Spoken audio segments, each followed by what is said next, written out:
night wrap. We have a few interesting things on the agenda tonight. Number one, Bernard, a male gorilla from the Dallas Zoo, has escaped. Any help is welcomed and encouraged. The Department of Wildlife and Services need to be contacted if found. And so just pass on. There's a number at the bottom of our screen if you'd like to check that out. Also, next in our news, our weather for the next 3 days. We actually have, tonight is going to be about clear and low 40s. Tomorrow, Wednesday, it's going to be a high of 66 and a low of 39. So get your jackets out for tomorrow, thankfully. Isn't it December already? And then Thursday, we have the high of 73 and a low of 54. So it's going to warm up just a little bit. So just a little 3-day forecast for you there. In sports today, Nolan Ryan is actually coming back to the Texas Rangers to pitch for a season.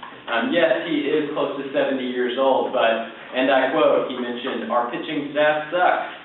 So look for that in the next year. This just in. Breaking news from the University of North Texas. A couple of their lead doctorates at the program have done some phenomenal research and have come up with a huge discovery.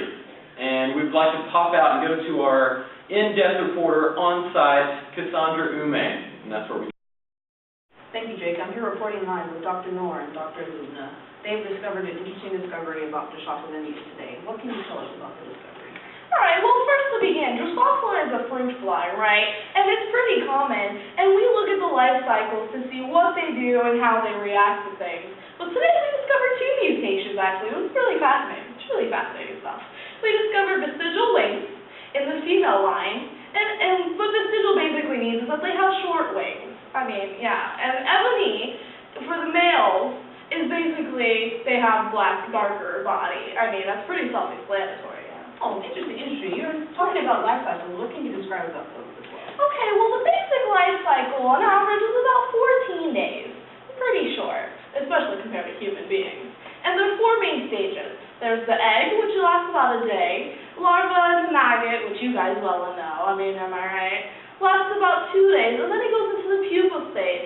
And then it reaches adulthood about 10 days in. It's pretty fascinating. If y'all want to learn more about the pupa stage, you guys can search that yourself. But Lubna, Dr. Lubna, what can you tell us about who helped you with your discovery today? What kind of...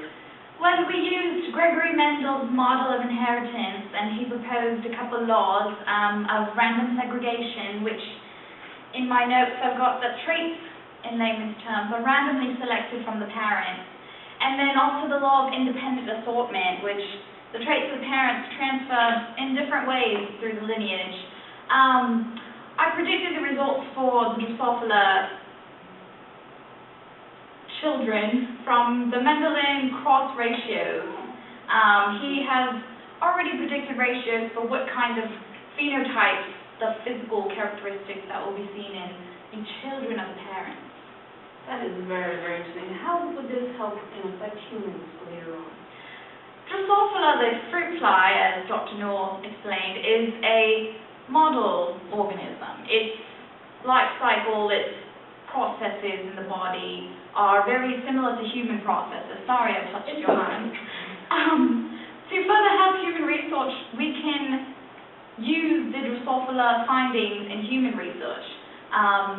Biological processes are similar, so any mutations seen in the Drosophila fruit fly can be used to predict human mutations and cure them.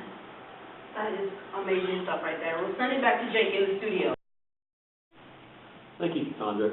Incredible story from the University of North Texas. And ladies and gentlemen, if that doesn't get you excited about biology, I don't know what will. That's all we have time for tonight. Thank you for watching NTX Night Wrap. I'm Jake Schumann. Stay classy, Denton, Texas.